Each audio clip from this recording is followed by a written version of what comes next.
So ayan, mag-harvest na tayo. Isipin mo, tatlo kami. Sa baba pa lang to. Ang dami ng bunga.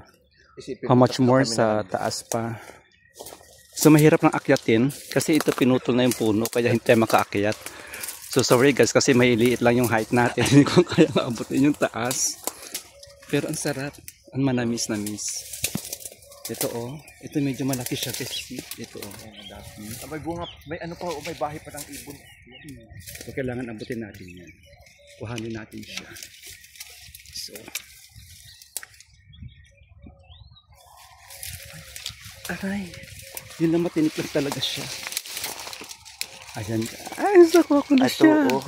Oh, ang laki oh. See?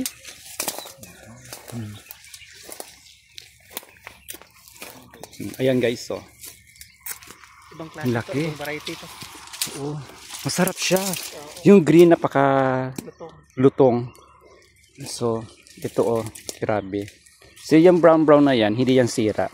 So, nagkukulay yan. So, ito, kapag nag-brown na siya, totally brown yung kulay niya, buong brown. So, hindi na siya pwedeng kainin. Ibang lasa na. So, yan guys. Ayan. Ayan no. Dami siyang bunga. Nakatingin kasi kayo sa taas. So ito lang pala sa baba.